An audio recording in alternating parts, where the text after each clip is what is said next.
Festival voice channel में आप लोगों का स्वागत है। आज की कहानी बहुत ही इमोशनल और दर्द भरी ज्ञानवर्धक पारिवारिक कहानी है।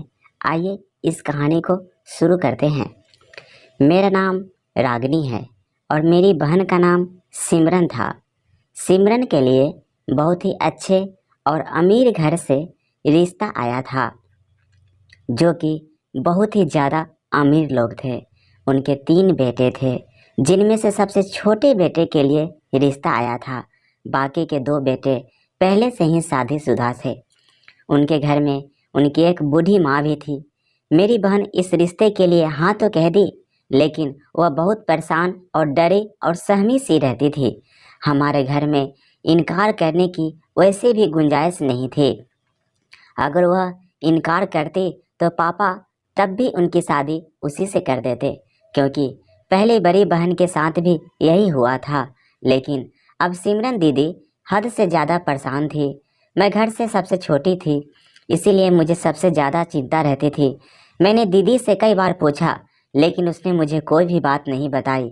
शादी वाले दिन जब मैं उसके कमरे में गई उसे जगाने के लिए कि आज उसकी शादी है, कम से कम आज तो जल्दी उठ जाए, मगर मैं हैरान रह गई। वह बिस्तर पर बिल्कुल भी मौजूद नहीं थी। उसने तकियों को ऐसे रखा था जिससे कि हम लोग यह समझे कि वो अभी तक सो रही है। इसका मतलब वह रात में ही घर से भाग गई थी। शादी के सारे इंतजाम पूरे हो चुके थे और बारातियों के फ़ोन भी आ रहे थे कि हम दोपहर के 2 बजे के करीब ही पहुंच जाएंगे। और यहाँ पर दुल्हन गायब थी। मेरे पापा की मोहल्ले में बहुत ज़्यादा इज्जत थी। भगवान ने उनको 3 बेटियां दी थी, लेकिन फिर भी कभी उन्होंने अपनी बेटी के बारे में ऐसा कुछ नहीं कहा था कि भगवान ने मुझे सिर्फ बेटियां ही बेटियां दी है, मेरे पास बेटा नहीं है। हमने हमेशा उनकी इज्जत रखी थी। लेकिन मेरी बहन ना जाने क्या सोच के घर से भाग गई थी। वह हमारे लिए एक चिट्ठी छोड़कर गई थी, जिसमें लिखा था कि मैं अपनी पसंद के लड़के के साथ शादी करने के लिए घर छोड़कर जा रही हूँ। मेरे माँ बाप बहुत परेशान हो गए थे। उन्होंने मुझसे कहा कि मैं दुल्हन बनकर बैठ जाऊँ, लेकिन अगर मैं यह कुर्बानी देने के लिए भी तैयार हो जाती तो क्या लड़के वाले इस बात के लिए मान जाते? मैं तो मेरी बहन को पसंद करके गए थे। फिर दुखी मन से मैं दुल्हन बनकर बैठ गई। जब बारात नहीं आई थी तब तक तो सब कुछ नॉर्मल था। फिर मेरे मम्मी लड़के की माँ को बुला कर लाई और उसके सामने रो रो कर अपनी सारी बात बताई और उनके कदमों में गिरकर कहने लगी कि हमें माफ़ कर दो, मैं बहुत मजबूर हूँ, हमारी इज्जत रख लीजिए और हमारी छोटी बेटी से अपनी बेटी की शादी करने के लिए मान जाइए। अगर बारात वापस चली गई तो हमारी बहुत बदनामी होगी। मेरी बहन की सास एक बहुत ही अच्छी औरत थी। उन्होंने मेरी माँ के कंधे पर पंखे पकड़कर ऊपर उठाते हुए कहा कि आपको चिंता करने की कोई ज़रूरत नहीं है, इसमें आपकी कोई भी गलती नहीं है। आपके साथ जो आपकी बेटी ने किया उसमें आपका कोई दोष नहीं है और आप चिंता ना करें, हम आपकी छोटी बेटी को स्वीकार कर लेंगे और मैं भी अपने बेटे को समझा दूंगी। उन्होंने उसी समय अपने बेटे मोनू को बुलाकर सारी बात समझा दी और मेरे शादी हो गई और जल्दी जल्दी विदाई भी हो गई, ताकि ज़्यादा देर ना लगे और लोगों को बातें बनाने का मौका भी ना मिले। मेरे बाप ने मेरे ससुराल वालों से कहा कि आपने हमारी इज्जत रख ली, हमारी बेटी हमेशा आपकी सेवा करेगी। अब मैंने भी कसम खाई थी कि जिस औरत ने मेरे घर की इज्जत बचाई है, मैं हमेशा उसके साथ अच्छा बर्ताव करूँगी। मैं उस घर में चली गई।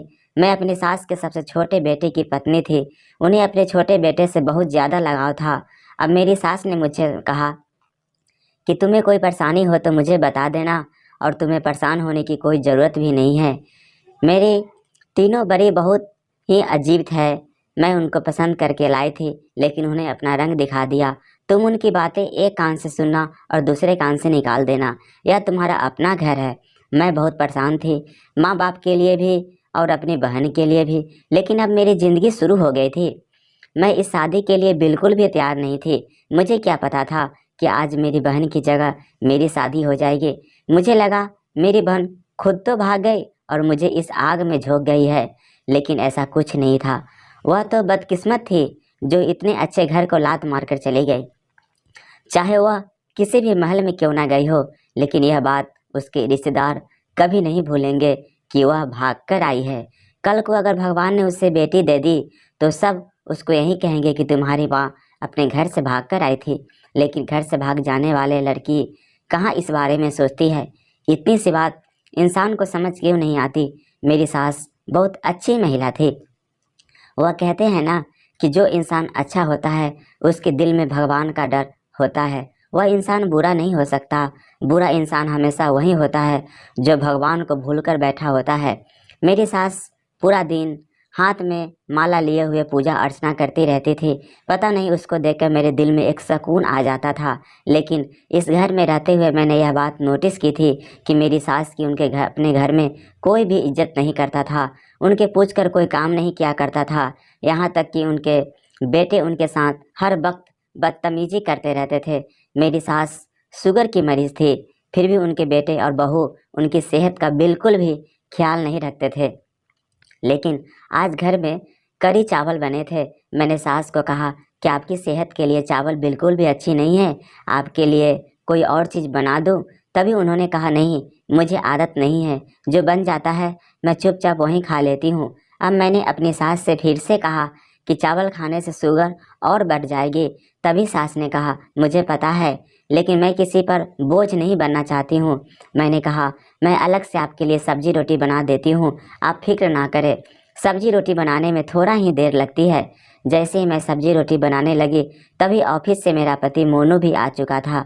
वह आते ही सीधा अपने कमरे में चला गया, लेकिन मैं पीछे बिल्कुल भी नहीं गई थी। जबकि उसने मुझे कहा था कि जैसे ही मैं घर आऊँ तो तुम मुझे मेरे कमरे में मिलोगी। तभी मैंने कहा कि मैं आपकी माँ के लिए रोटियां बना रही थी। इतना सुनते ही मेरे पति ने गुस्से से कहा कि क्या ज़रूरत है। मेरे पति ने मुझ पर गुस्सा करना शुरू कर दिया कि मैं 1 घंटे से आया हूँ और एक तुम हो जो मुझसे कुछ पूछ ही नहीं रही हो कि क्या चाहिए तुम्हें, चाय चाहिए या पानी या नहीं। जाओ मेरे लिए पहले खाना लाओ। मैंने कहा मैं आपकी माँ की सेवा कर रही थी और आपको तो खुश होना चाहिए। मेरे पति ने कहा कोई ज़रूरत नहीं है मेरी माँ की सेवा करने के लिए। कहा बाकी भाभी है तो मैं तो नहीं याद करती। अगर तुम यह जिम्मेदारी अपने ऊपर लोगी तो फिर तुम्हें हमेशा से यह सब कुछ करना होगा और तुम मेरे हिस्से का टाइम अपनी माँ को देगी तो मैं खुश नहीं रहूँगा। मैं हैरान थी कि उनके भी तो किसी की सेवा करनी चाहिए। मेरे पति ने कहा तुम मेरी माँ को छोड़ दो, वो खुद अपना ख्याल रख लेगी, उनके पास बहुत सारा पैसा है। मुझे यह बात बहुत अजीब लगी क्योंकि मैं अपनी सास की सेवा करना चाहती थी, क्योंकि मैं यह बात कभी नहीं बोल सकती थी कि उन्होंने हम पर एक बहुत बड़ा एहसान किया था। अगर उस टाइम वह इनकार कर देती और शोर मचा देती तो आज हमारी इज्जत मोहल्ले भर में 2 टके की ही रह जाती। यह लोग दूसरे शहर में रहते थे, इसलिए मेरे किसी भी चाहने वाले को यह नहीं पता था कि उस दिन उसकी बहन की जगह मैं विदा हुई थी। मैं यही समझ रही थी कि मेरी बहन विदा होकर चली गई और मैं अपने पापा के दोस्त सुरेश अंकल के घर चली गई हूँ। मेरे माँ बाप को रिश्तेदार और मोहल्ले वालों से भी कह दिया था कि मेरी बहन और उसका पति बाहर के मुल्क में चले गए हैं और मेरी शादी मेरे पापा के दोस्त के बेटे के साथ हो गई है। मेरे माँ बाप अपनी इज्जत बचाने के लिए बहुत से झूठ बोलते रहे, क्योंकि समाज तो जवाब मांगता है और समाज को जवाब देना ही पड़ता है। उस वक्त सर्दियों का मौसम आ रहा था। शाम के समय मेरी सास ने सबको पैसे दिए और कहा कि अपने अपने गर्म कपड़े ले आओ, लेकिन अब वह मुझे पैसे देने लगी तो मैंने कहा मुझे पैसे नहीं चाहिए, अभी तो मेरी शादी हुई है और मेरे पास बहुत सारे गर्म कपड़े हैं। तभी मेरी बड़ी वाली जेठानी ने कहा फिर तुम्हारे ही शक के पैसे मुझे रख दे दो, मैं रख लेती हूँ। इस बात को कहकर वह ज़ोर ज़ोर से हंसने लगी। मेरी सास ने कहा कोई बात नहीं, तुम्हें चिंता करने की कोई ज़रूरत नहीं है रागनी। रागनी के पैसे हैं, जब इसको ज़रूरी होगी चाहिए होंगे तो वह मुझसे ले लेगी, मेरे पास सुरक्षित रहेंगे। इस बात पर जेठानी ने मुंह बनाते हुए कहा कि आपके पास तो बहुत कुछ पड़ा है, पता नहीं सुरक्षित है या नहीं। इतना कहकर वह अपने कमरे में चली गई। मेरी सब जेठानी मेरी सास को शब्दों में दिन भर ताने मारती रहती थी। मैंने अपनी सास से कहा कि अब यह सब आपको ताने क्यों मारती है और आप क्यों इन सब की बातें सुनती है, आप कोई जवाब उन्हें क्यों नहीं देती। उन्होंने कहा मुझे जवाब देने की आदत नहीं है। इन सबको भाग्यशाली समझो या मेरी बदनसीबी कि मेरी पति उनकी शादियों से पहले इस दुनिया से चला गया, नहीं तो इन सबको सीधा कर देता। मैं बहुत ही ज़्यादा सख्त इंसान था, बस वह इस दुनिया से चला गया है। सारी ज़िंदगी पैसे कमाता रहा और जब घर बैठने का वक्त आया तो उसको मौका ही नहीं मिला। भगवान ने उन्हें अपने पास बुला लिया, तभी तो यह लड़की इस कदर बिगड़ गए हैं और अब मेरी बात भी नहीं सुनते। इसीलिए मैं उनके मामलों में नहीं बोलती। लेकिन एक बात थी कि मेरी तीनों जेठानियों के यहाँ सभी औलाद नहीं हुई थी। उन सब की शादी एक साथ हुई थी। मेरी जेठानी तीनों बहन ही थी और उनकी शादी मेरी शादी के 6 साल पहले हो चुकी थी। मैं अपने पति से छुपकर अपनी सास की सेवा किया करती थी कि कहीं उसे पता न चल जाए। लेकिन एक दिन अचानक से मोनू घर में दाखिल हुआ। तब मैं अपनी सास के पांव दबा रही थी। मेरी सास ने मुझसे कहा कि मोनू आ गया है, तुम तुरंत अपने कमरे में चले जाओ, नहीं तो मेरा बेटा तुम्हें डांटेगा। मैं सोच रही थी कि डांट तो वैसे मुझे वैसे ही पड़ेगी। मैं कमरे में चली गई तो मेरे पति ने कहा, तुम इतनी चालाक लगती नहीं हो जितने चालाक तुम हो। मैंने कहा कि क्या मतलब है आपका? उसने कहा, तुम मेरी माँ की सेवा इसलिए कर रही हो कि तुम्हें भी पता चल गया है कि मेरी माँ सारी जायदाद की मालिक है और वह जल्द ही अपनी वसीयत लिखने वाली है। मैं इस बात से बहुत हैरान रह गई। इस बात पर मैंने अपने पति को कहा, ऐसी कोई बात नहीं है, आपको पता है उन्होंने हम पर कितना बड़ा एहसान किया है। तभी मेरे पति ने कहा कि इसमें तुम्हारा तो कोई कसूर नहीं था। नहीं, इस पर बात पर मैंने भगवान का शुक्रिया अदा किया कि चलो मेरा कोई कसूर तो नहीं है। मेरे पति भी इस बात को मानता है। मुझे लगा इस बात के लिए मुझे ही गलत ठहराया जाएगा। मेरी बहन की ना तो कोई कॉल आती थी और ना ही हमने उनसे कोई वास्ता रखा। वह उस रात हमारे घर से ऐसे चली गई कि फिर वह कभी भी दोबारा वापस नहीं आई। एक दिन मेरे सबसे बड़े जेठ के कमरे से ज़ोर ज़ोर से लड़ाई की आवाज़ आ रही थी। आवाज़ इतनी तेज़ थी कि मेरे पति की भी आँख खुल गई थी। मैंने कहा, यह सब क्या हो रहा है? तो मेरे पति ने कहा, यह तो हमारे घर में रोज़ का काम है। अगले दिन तीनों भाई एक साथ बैठे थे और मेरे पति ने मुझे चाय बनाने की कहकर रसोई में भेज दिया। थोड़ी देर में मैं चाय बनाकर ले आई तो मैंने सुना कि वह सब वसीयत के बारे में बात कर रहे थे। फिर रात को वह मेरी सास के कमरे में चले गए और मेरी सास से बहस करने लगे और बहुत ही ज़्यादा बदतमीजी भी करने लगे। ऐसा लग रहा था जैसे वह अपनी माँ को अभी जान से मार देंगे। मेरी सास ने कहा, मैं मर थोड़ी रही हूँ जो इतनी जल्दी वसीयत तुम्हारे नाम कर दूँ। इस तरह की बातें करते हो, तुम लोगों को शर्म नहीं आती? यह सब वसीयत मेरे मरने के बाद तुम्हारी ही तो है, कोई दूसरा थोड़ी लेने आएगा। मेरे सभी जेठानियों और मेरे पति का यही कहना था कि तुम्हारे जीते जी तुम्हारी सारी वसीयत हमारे नाम कर दो तो यही तुम्हारे लिए अच्छा होगा। बाद में इस वसीयत को लेकर बहुत ज़्यादा मसले होंगे। इससे अच्छा है कि तुम जल्दी से अपने सिग्नेचर कर दो। तभी मेरे सबसे बड़े जेठ ने कहा, अगर आज के दिन हमारे पिता जिंदा होते तो यह सब कब का कर देते। तभी मेरी सास ने गुस्से में कहा, आज के दिन अगर तुम्हारे पिताजी जिंदा होते तो मैं तुम्हारे मुंह पर थप्पड़ मारते कि तुम्हारी माँ अभी जिंदा है और तुम्हें अभी भी तुम्हारी माँ की वसीयत की पड़ी है। मैं घर चला रही हूँ, तुम लोगों की पत्नियों के सर्दी गर्मी के वस्त्र बनाती हूँ, घर में सारा राशन मेरे पैसे का आता है। क्या तुम लोगों ने कभी घर में 1 रुपये तक खर्च किया है? पहले इस घर का खर्चा 10-15 हज़ार में आराम से चल जाता था, लेकिन अब 30 हज़ार में भी नहीं चल रहा है। अब मुझे साफ साफ समझ आ रहा था कि मेरी सास कोई अनपढ़ औरत नहीं है, वह एक पढ़ी लिखी औरत थी जिसने अपने सभी बेटों को यह सब कहकर 1 मिनट के लिए खामोश कर दिया था। मैं इस मामले में कुछ बोलने लगी तो मेरे पति मोनू ने कहा, तुम्हें ज़्यादा बोलने की ज़रूरत नहीं है। दूसरे भाइयों की पत्नियों को देखो, हर बात में उनका साथ देती है और एक तुम हो जो मेरी माँ की नौकरानी बनकर बैठी हो।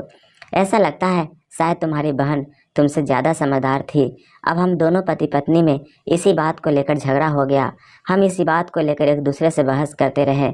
अब इस घर में धीरे धीरे झगड़े पहले से ज़्यादा बढ़ने लगे थे।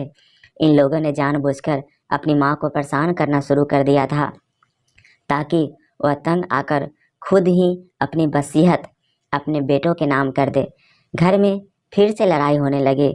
अब मेरी सास ने साफ साफ बोल दिया था कि मैं जब तक जिंदा हूँ तब तक यह नहीं होगा। दिल तो मेरा कर रहा था कि तुम लोगों को कुछ भी ना दूँ, तुम लोग इस काबिल नहीं हो, सब कुछ मेरे पति ने बनाया है, तुम लोगों ने नहीं बनाया। तुम लोगों को घर मिल रहा है, खाना मिल रहा है, यही तुम लोगों के लिए काफ़ी है और इतने में ही खुश रहो। मेरी सास नहीं, यहाँ तक कि कह दिया था कि दिल तो करता सारी दौलत किसी अनाथालय के नाम करके चली जाऊं। मेरी सास इस दिन के बाद से बहुत ज़्यादा परेशान रहने लगी थी।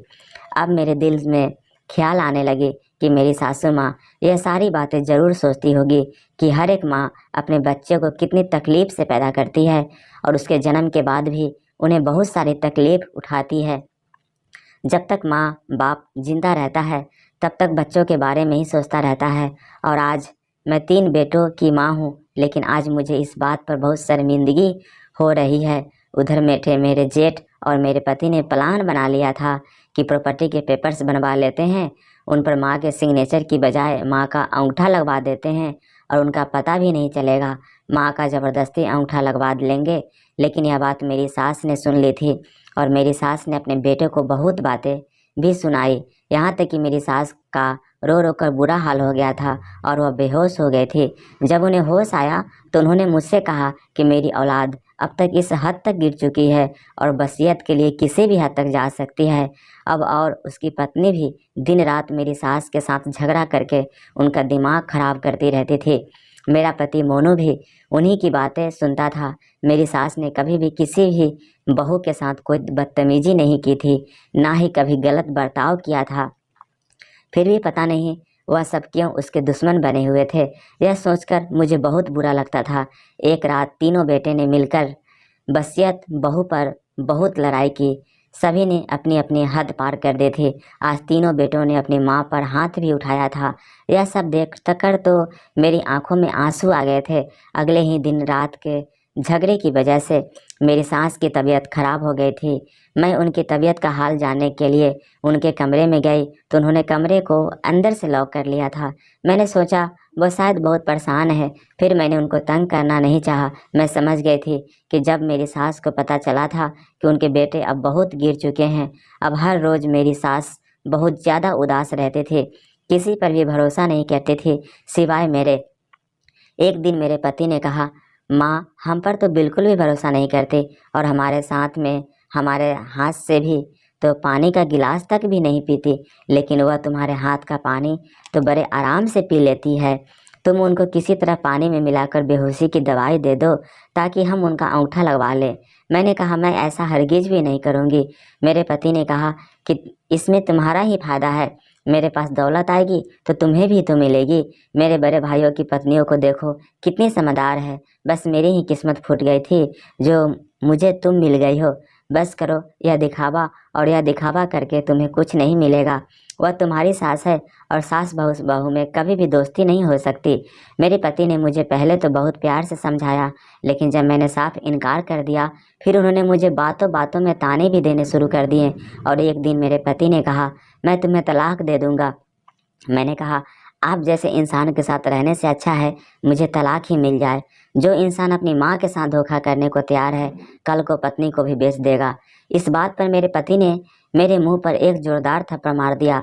जब मैं अगले दिन मेरी सास के कमरे में गई तो उन्होंने मेरी ओर देखा और कहा, यह तुम्हारे चेहरे पर क्या हुआ? मैंने कहा, मैं सीढ़ियों से गिर गई थी। उन्होंने कहा, बेटी मैं 85 साल की होने वाली हूँ, मुझे पता है तुम गिरी नहीं हो।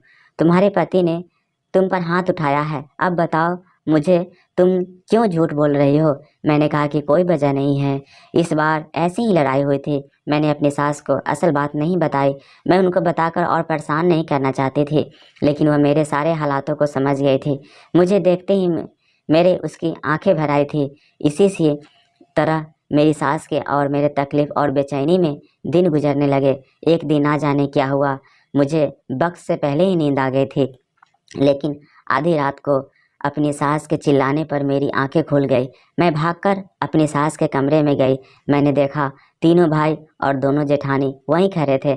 मैं बहुत हैरान रह गई कि आखिर आधी रात को यह सब क्या कर रहे हैं।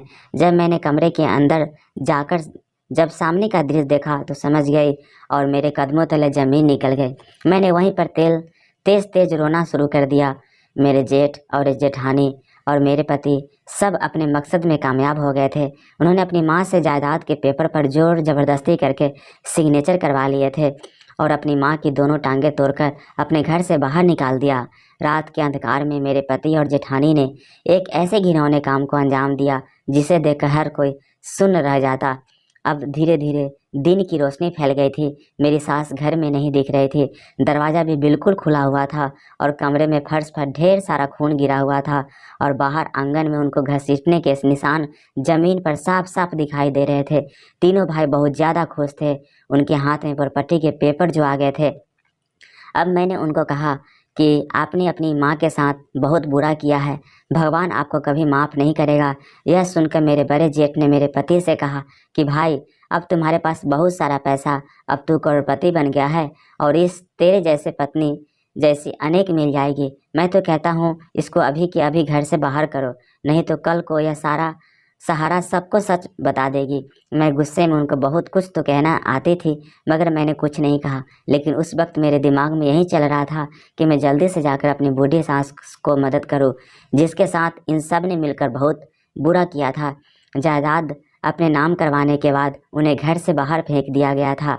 मैं फ़ौरन घर से बाहर निकलकर जाने लगी, लेकिन जाने से पहले मैंने उन लोगों से इतना ज़रूर कहा कि तुम लोगों ने जो किया है उनकी सज़ा तुम्हें भगवान ज़रूर देगा। उन्होंने कहा, तुम अपनी आंखें खोलकर देखो, हमारे साथ हाथ में इस वक्त करोड़ों की प्रॉपर्टी के पेपर है। अब हमें सज़ा नहीं, मज़े मिलने वाले हैं। मेरे पति ने कहा, अब मैं तुम्हें तलाक देकर तेरे घर भेज दूंगा और तेरे घर वालों को बदनाम कर दूंगा। मेरी आंखों में आंसू थे। मैं फ़ौरन घर से बाहर निकल गई और अपनी सास को ढूंढने लगी। लेकिन जैसे ही मैंने घर से बाहर कदम रखा तो मैंने अपने दोनों कानों पर हाथ रख लिए, क्योंकि मेरे बाहर निकलते ही ज़मीन बुरी तरह से हिलना शुरू हो गई थी। शायद बहुत ज़ोरों से भूकंप आ गया था। मैं वहाँ से भागने लगी। इतना भयानक भूकंप मैंने अपने जीवन में पहले कभी नहीं देखा था। यहाँ तक कि मैं अब अपने घर से काफ़ी दूर चली गई थी। थोड़ी देर बाद इतना ज़ोरदार धमाका हुआ कि मेरे कान और आंखें दोनों बंद हो गए थे। बहुत से घरों की दीवारें गिर गई थी, लेकिन हमारा घर पूरी तरह ज़मीन में घुस गया था। जब मैंने अपनी आंखों को खोलकर सामने देखा तो मैं हैरान रह गई। उसके बाद मेरी नज़र आसमान की तरफ ही गई थी कि क्या इन लोगों की तुरंत सज़ा मिल गई, क्योंकि घर को देखकर तो ऐसा ही लग रहा था कि कोई भी जिंदा नहीं बचा होगा। शायद मेरी ज़िंदगी लिखी थी, जो मैं उस वक्त तुरंत उस घर से बाहर निकल आई। अब मैंने बहुत मेहनत के बाद अपनी सास को ढूंढ लिया और उनको अस्पताल पहुंचाया। उनकी दोनों टांगें बुरी तरह से तोड़ दी गई थी। उनका इलाज करवाया। कुछ दिन बाद मेरी सास को पता चल गया था कि उनके तीनों बड़े बेटे इस दुनिया से चले गए हैं और छोटे बेटे की दोनों टांगें टूट गई है और उसकी आंखों की रोशनी भी चली गई है। वह जिंदा था मगर कुछ बोल नहीं रहा था। यह खबर मैंने अपनी सास को जैसे ही बताई तो मैं एकदम से चुप हो गई। ऐसा लगता था क्या तो वो सदमे या उसको कुछ समझ नहीं आ रहा था। 5 महीने की बीमारी के बाद मेरी सास एकदम ठीक हो गई, मगर मेरा पति वह भी इस दुनिया से चला गया क्योंकि उसकी हालात बहुत बुरी थी। अब मैं अपनी सास के पास उसके एक दूसरे घर में रहती हूँ, जो पहले उन्होंने किसी को किराए पर दिया था हुआ था। मैं अब उन्हें अकेला छोड़कर नहीं जा सकती। मैंने उनको कहा भी था कि वह मेरे साथ मेरे घर पर चले, क्योंकि मेरे माँ बाप को भी इस बात से कोई आपत्ति नहीं थी। मगर मेरी सास ने कहा जब तक वह जिएगी तब तक वह यहीं रहेगी। उनके बेटों ने लालच में आकर हर हद पार कर दी थी और फिर उनको फौरन सज़ा मिल गई। भगवान ने दिखा दिया कि जब किसी भी माँ बाप का दिल दुखाया जाता है तो वह सज़ा देने में देर नहीं करता है। कैसा लगा यह माँ बाप की कहानी, कमेंट करके ज़रूर बताएं। और आप ये चैनल पे नए हैं तो कृपया इसे लाइक, शेयर और सब्सक्राइब कर लीजिए। Thank you.